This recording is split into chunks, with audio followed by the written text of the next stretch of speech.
So, Shelby, I'm pretty sure you noticed this, but we just finished our 6 week program, Authentic You. But I have had this idea about talking about this since the first session, because in the first session, you asked a question just to kind of gauge where everyone was at that point. Because people come into Authentic You with all different things, right? Some of them are thinking about retirement. Some of them are like, I'm just trying to like raise babies and still have a job. And some people are building businesses, divorces, all kinds of things. So people come in kind of at that crossroads, and we always like to identify what's going on. What are you coming in with? What are you focused on right now? And no one actually said this word, I don't think, but they all said it in what they said. And that was this feeling of unworthiness. Did you notice Yeah. that too? Yeah. Yeah. This feeling of I'm being pulled in 10 different directions. None of it's for me. I'm exhausted. I don't know where to prioritize. And this underlying feeling of like, I'm not worthy to prioritize myself or what I want. And that's kind of what this whole program is about what you want. Yeah, exactly. But that made it interesting that people came in with that, right? Because in it, we kind of like help them dream a little bit bigger, right? Than what they would allow themselves to. And then the funny thing is, like, as we went through it, I think that a lot of people can identify like an issue kind of on a big level, right? Like, oh, I'm really struggling with this thing right now.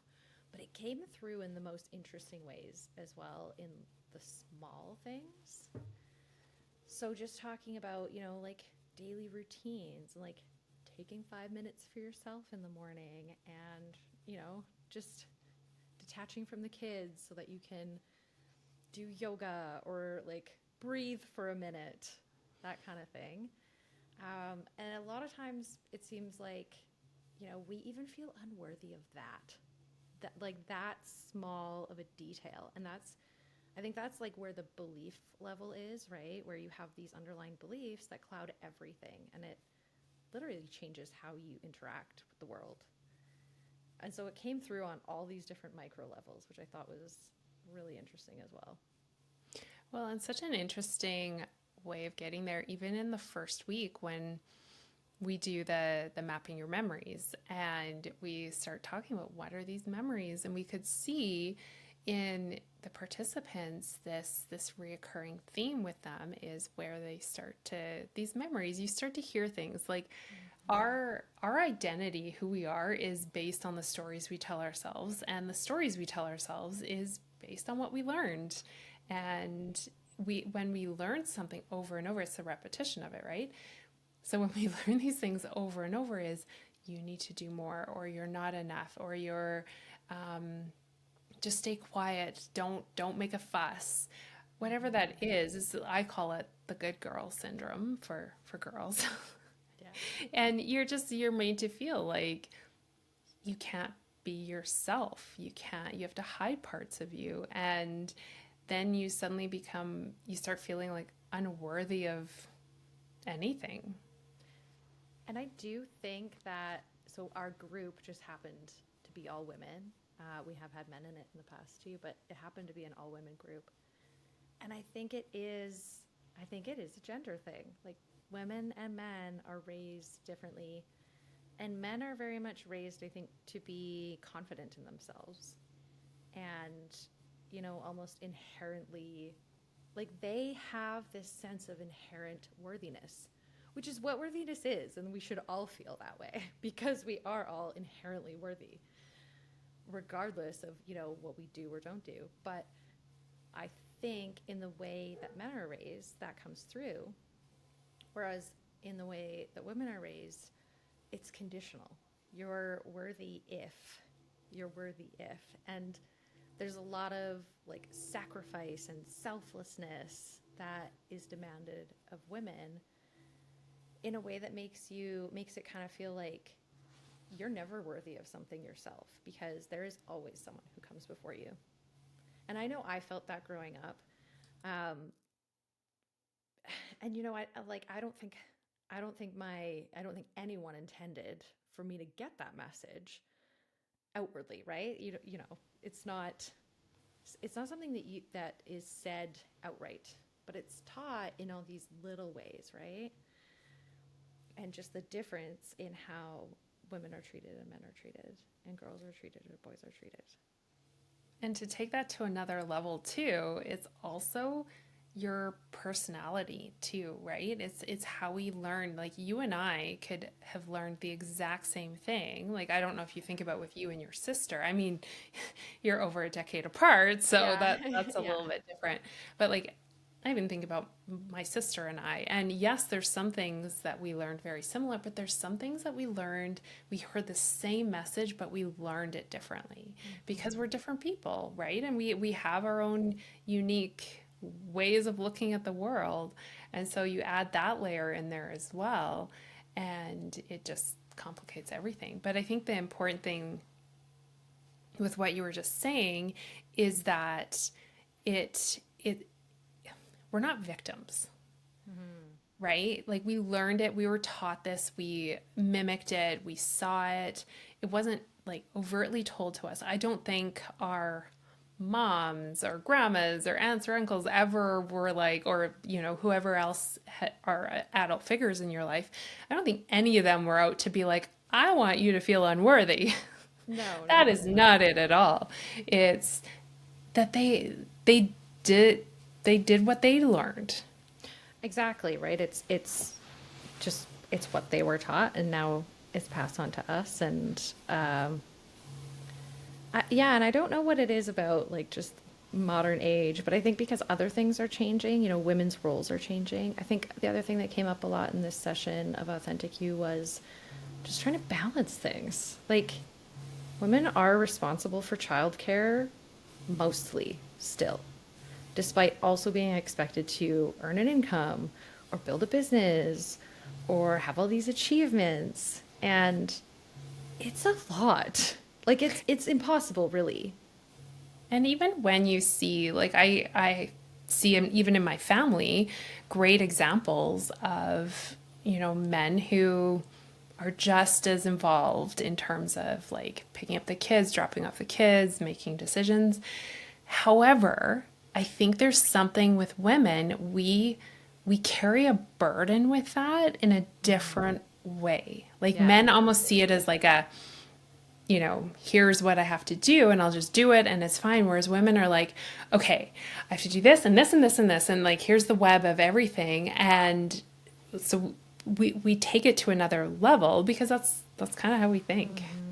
Yeah, absolutely. We're crazy multitaskers. And then we're also thinking on different levels, right? Like, I think there's a lot of like, well, are we doing this right? Are we going to screw the kids up? And I think at the end of the day, even if you have a split, you know, in terms of actual workload, it's always like the kind of end onus is on the mother. And you see that, I'm not saying that just from like looking at families and being like, yeah, totally, like you're clearly the one who's responsible. But like you see it in news stories and stuff too, right? Like the way that it's portrayed, like a missing kid. Sometimes like you're reading a news article and it's talking about a missing kid and the onus is on the mother. Well, you didn't know where your kid was, right? Like, and that's just an example, but like that's how it comes through. So I think that like it's a little bit of a different burden. And I mean, you and I are talking about this, of course, not being parents. So we're really just observing, but you know, it comes up a lot. And like I said, it came up a lot in Authentic You this time. And I think that had a lot to do with the issue of worthiness. Yeah. So that is an interesting segue into worthiness for individuals who don't have children, for women who don't have children. And neither you or I do. And I'm interested in how your experience of not having children has impacted your feeling of worthiness. Good question. So, yeah, I do feel like almost like both I and the people around me had kind of an expectation growing up, right? Like, okay, you're a woman, you're going to grow up, you're going to get married, you're going to have babies. You might work for a while, but it won't be serious. Like Just go do that honestly, little thing. go do Just that have your little, little yeah. thing. What's that little thing you're doing again? I hate, like, some people have said that to me legitimately. What's that little thing? And I'm like grinding my teeth over here. Um, but yeah, I do think that there was a lot of pressure to have this kind of like, this is what your life looks like. It's laid out, and it hasn't gone that way. And I feel like a lot of times I'm sort of battling that internally and externally, where it's like, a lot of what I do could be seen as selfish. And it can get really hard to compare. I don't know if you find this, but it can get really hard to compare, not compare, but to like be on the same level as the people with children, because they have it harder. Like, no doubt about it. I really don't think there's a doubt. Like, you're doing what I'm doing plus this. So that's a lot. But on the flip side, it's like sometimes it makes me feel like, oh, I'm being selfish, right? Like, I'm really such a selfish person because I don't even have kids and I still complain that I don't have enough time to myself and that kind of thing. So that can get pretty deeply ingrained, and I have to really pay attention to it and snap myself out of it and say, like, this is the life I've chosen to lead. And um, it comes with its own set of challenges, its own set of benefits, and it's going to be different than other people's. Yeah, I think that's an important thing to remember, that it is a choice. I mean, not for everyone, it's not a choice, but it's ultimately it is a choice. And so you shouldn't feel bad about that. Yeah, it's the life you're living, right? So you have to embrace it, and I do what I can to not, like, I'm not actually a selfish person, I don't think. I help people. I do lots of things with my nieces and nephew, and I try to help out, the family wherever I can. So yeah, in a lot of ways they kind of benefit because I'm the unmarried auntie and they can ask me to do things that they wouldn't be able to ask me to do if I had my own family and things going on. Totally. And I mean, there's a benefit in that too, right? You get to have a different relationship with your nieces and nephew that, I mean, you get to take them to play school or preschool once a week. Like, that's a really cool, and I mean, that's your choice in terms of you don't have children, so you have a bit more freedom to be able to do that. And you're also an entrepreneur, so you have flexibility in your schedule, and that also gives you that benefit as well. Yeah, totally. I texted my sister-in-law today to thank her for having children so that I could use them as an excuse sometimes to not do things that I don't want to do. Sorry, gotta look after the niece and You nephew. know, those nieces, they need a lot of things. Yeah. Totally, totally. Yeah, I found early on when I was married, no kids, and a lot of my friends were just starting to have kids, so they had really young kids. And I remember this one person looked at me and was like, "Oh, you don't have kids. You can come and babysit ours." And I was just like, "No." Yeah, no, thank you. And it was like, it was interesting because I did battle with myself in that moment because I was like, am I being selfish for saying, no, I don't want to babysit your children? I'd rather be the one going to hang out with you. Yeah. And just because I like kids doesn't mean I want to look after everybody's kids. Yeah. And it was a really interesting like season to go through in terms of people having kids and then being tired. And then also, I mean, this opens up a whole other can of worms that we're not going to get into today. but it was like this feeling of like, stop complaining about having kids because you have kids, right? Yeah, exactly. Yeah. And I mean, yeah, you can complain all you want, but at the end of the day, it's your battle. It's your burden to bear. And it yeah, is. It's totally a burden, and I get it. Like, and I don't know. I guess you can't empathize with something that, you don't have. But I do think I empathize with those people who have kids and then have all the other things on the go as well, right?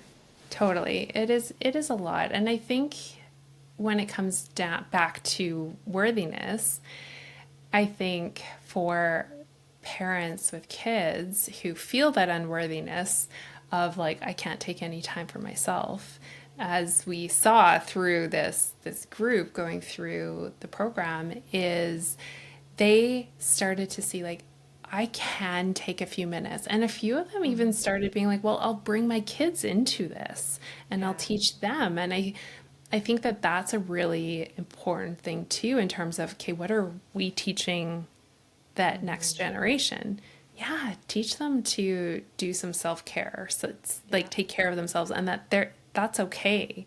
Sure, there's a level of, if you're lacking on your duties of feeding your children, Yeah. maybe there is an element of selfishness there. But I'm going to guarantee that the majority of people aren't being selfish at all. Yeah. No, no, it's not selfish to take care of yourself at a very basic level. Well, and what we just talked about with how this all comes about and like how it came about for us being kind of just like within traditional systems and generational learning, right? Like, this is where we can break that cycle and show our kids, the future generations, that, you can take time for yourself. You are inherently worthy. And, our society might be very focused on like achievements and accomplishments, but that aside, like, you were born with worth, Mm-hmm. and you deserve to be loved and cared for and safe and all of the very basic human needs. Yeah. So this leads into something that I'd like to explore. So I just had one of my nieces up for a few days, and she's 9, and she is like, she found it so hilarious that I was born in the 1900s. And she was like, was there even color in the 1900s? Like, life just feels so dull. And so I like pulled out like photos, like physical photos, and I was like, we had to like take our film, go to the store just to get these photos. And she's like, why did you take such bad photos? Why would you keep them? Because you didn't have 12 to choose from and you couldn't see them on the screen and you couldn't edit them. The list goes Exactly. on and on. They were terrible. And so it's interesting to think about. So, like, growing up, there was no social media. There was media, like, yeah, we had ads and Yep. magazines and all of that, but there wasn't social media in the sense of how you compare your lives with people from all over the world. Yeah. And so it's like taking this feeling of unworthiness to a whole different level now. And it also opens ourselves up to being like, oh, there are so many options out there. There's so many different things to learn. So it's this interesting balance between both. It's like both and, right? Like, it's okay, we're exposed to a lot more, so we have a lot more to compare our lives to. And we're exposed to so much more, so we can see more options and more opportunities than we could before. And options and opportunities are so amazing, but they're also a little bit dangerous, right? Because it reinforces that, like, I have to do it all.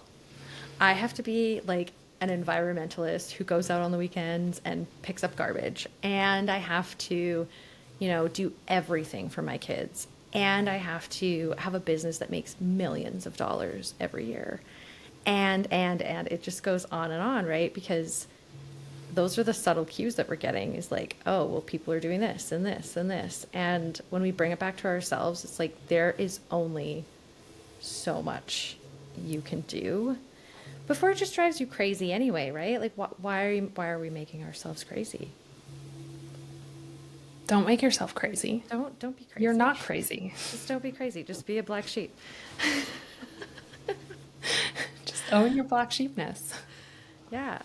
But like that comes up, that kind of social media, like it kind of comes back to like trying to prove that you're enough, right? Like you don't have to prove that. You don't have to, and I mean that externally and internally, like you don't have to prove that to other people, but you also really shouldn't have to prove it to yourself either. And I think that's what we end up doing a lot of times, is we internalize it and we're just constantly saying, well, like it's almost like mini punishments. And it's like, you don't need to punish yourself for, not getting the dishes done or not finishing a project on time. Totally.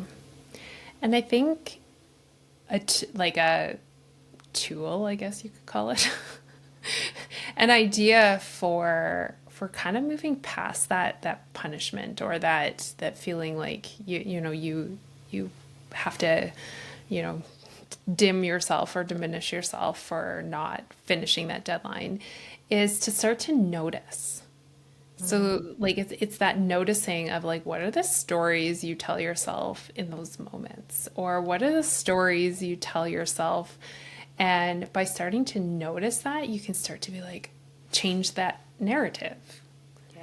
Because if we've always heard it, we're not going to think Yeah. anything of it. So it's the noticing of it, and that's when we can start to change it. Exactly. Yeah, totally. The starting point is absolutely noticing it. And then the next piece is like taking action. So, Shelby, I know you have a really good example in your styling business that relates to this entire conversation on unworthiness, where people will say, yeah, I really want you to go shopping with me or help me update my wardrobe or go through my closet. But so tell me what that looks like for people and how that kind of comes back to this whole worthiness discussion. It's such a big thing when it comes to our clothing and our style. Is a lot of people are like, well, I shouldn't care about what I wear. I shouldn't put effort into it. It doesn't matter. And I mean, at the very base of it, like, you wear clothes every day. Mm-hmm. Yes, you should care about them. Yeah. Don't be obsessed about them, but you should care about them. Yeah. Yeah. And it's interesting because, I've had some clients really struggle with wanting to work with me because they feel like, oh, I shouldn't. But even more than that, it's like they feel like they're not worthy to feel good in their clothes. And they Mm-hmm. have stories that they tell themselves of, well, I, with some kid on the playground once told me I can't wear this. Mm-hmm. Or they had a parent who always said, don't wear that, or you don't look good in that, or you can't wear this kind of. So they have these stories that they tell themselves. So they feel unworthy of feeling good in what they're wearing. And Mm-hmm. it's so heartbreaking to me. And I'm so grateful that they give me the opportunity to be able to work with them and to change that narrative. And it's so cool because at the end, if we've gone shopping and they have all new clothes, a new style that they never thought, and they're like, wow, I can actually feel this good. It's okay for Whoa. me to feel like myself in my clothes. And it's so powerful and it's such a physical way of being able to Mm-hmm. feel like, yes, I'm worthy to feel Yeah. good in what I'm wearing. I love that. And that's just like one part of your identity, right? And but take it again, like taking an action is so like, yes, first we notice where that kind of narrative is coming up, but then it's like taking an action that goes against that belief, right? That completely throws that belief out and says, like, okay, yeah, I don't feel like I'm worthy of this, but I'm going to do it anyway. And and in your case, I think with your clients, it's very like it's a big kind of dramatic thing. And I don't think it has to be that. It can be taking 5 minutes in the morning to sit with your coffee quietly and meditate or write in a journal or just sit and look at the sunrise or something like that. It can be something as small as that. But like, I think that's step two is just like taking an action that says otherwise. You know, one of the things that I noticed years and years ago is that, and I think this is a thing for a lot of people, is they can't take a compliment. You have to deflect. Mhm. Someone says something good about you and you immediately deflect. There's a Yeah. little part of you that loves that they said it. However, you don't feel worthy of that Mhm. compliment and you feel like, well, I have to say something back. And so Yeah. I noticed that's what I did often is someone would Mhm. pay me a compliment and I would immediately deflect. And so I started challenging myself and I never used the words because of like feeling worthy. However, it's like I'm allowed to feel good and to receive a compliment. And That so is I actually a perfect started, example. right? So I started really challenging myself to be like, okay, when someone pays me a compliment, it was really hard and I had to Mhm. practice it, Yeah. but I would simply accept it. I would feel it Yes. and I would like really just say thank you. Yeah. And it was so powerful both for me and the person giving the compliment Mhm. because it's really a gift. That's what it Well, is. It's a and gift. it's intended as a gift, right? Like you don't say something nice about someone so that they can feel awkward and deflect it, right? Like you want them to feel good. So it's not a weird thing to accept a compliment because that's what that person wants for you. I But always it's found myself doing that in terms of when people complimented my clothing because I was like, well, they're complimenting the clothing, not me. So, they'd say like, "Oh, I really like that shirt." And I'd be like, "Yeah, it's a really nice shirt, hey?" Like just something totally awkward like that because I couldn't like attach it to me, right? It's like you can't attach that good thing to you. So I totally get the turning the compliments around. That's like a very good exercise, I think, for anyone because I think a lot of people tend to do that. yeah.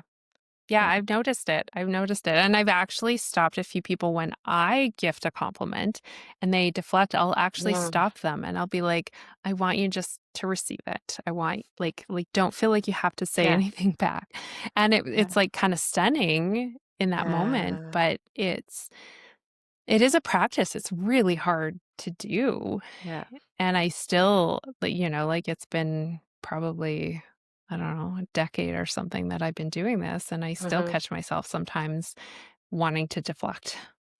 It's been approximately 7 years because it was, Seven. I know it's really weird because it was, I remember having this conversation when we were like early in our friendship.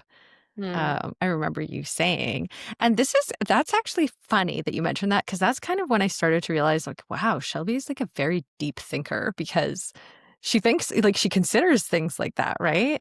I was still like in my mid-20s, so I was like, whatever, life. Guess I'll think about it at some point. So I think you, I think you with those little like noticing those little things, like I think you really changed my trajectory of like how I notice little things like that. So thank you. My pleasure. Amazing. Yeah. So, I mean, bringing together the conversation on unworthiness, I think um, a lot of like what we've been told and sold is that choosing yourself is selfish. It's always going to be a selfish thing if you choose yourself. And I mean, we already talked about like even the younger generation and other people, right? Like, like acting quote unquote selfishly. In other words, thinking you're worthy and acting like you're worthy it doesn't negatively affect other people. It's not a trade-off, right? It's not like, oh, well, if I go and do my deep breathing exercises and neglect my children's needs for, literally 3 minutes, then, like I shouldn't do that. It's like everybody benefits from that.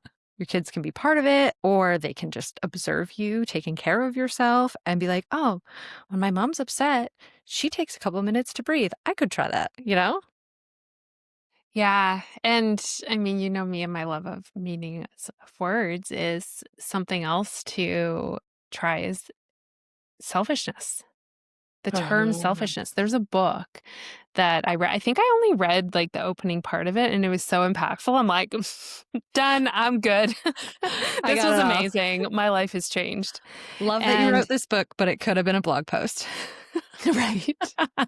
It was before blog. It was written before blogs were even a thing. Oh, wow. And it's really talking about how we say selfishness is a negative thing, Yeah, but it's kind of a good thing it is. because for I mean we keep talking about moms, but like when you take care of yourself, you have more to give. Yeah, so much more to give.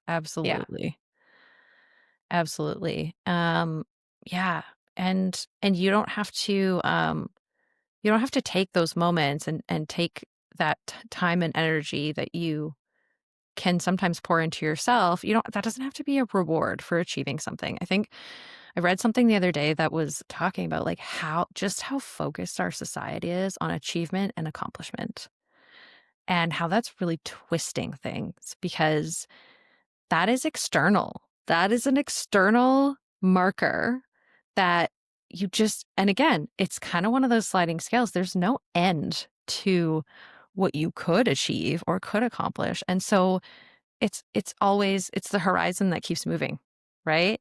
So if you're going to wait until you accomplish, achieve, do whatever to reward yourself for good behavior, you're never going to get a reward, right? Like that's like the carrot at the end of the stick that you never get. And like that's mean. You wouldn't do that to a dog.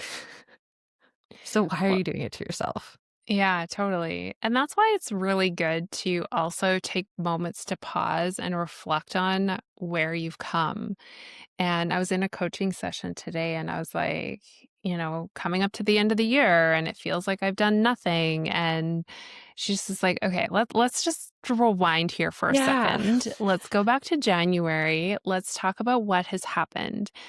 And it was a really good exercise to be like, okay, I have achieved some stuff. And like you said, it's like I don't like I'm becoming a new person in all of Mhm. this, and that's really what success is in it.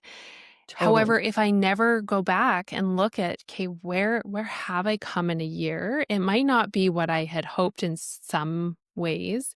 However, I've made progress and Mhm. I can celebrate that. Yeah. Instead of that, like, I feel like I'm constantly failing and I feel like I'm not getting to where I want to be and I'm never going to get to where I want to be. Like, that's just like a terrible cycle to be in.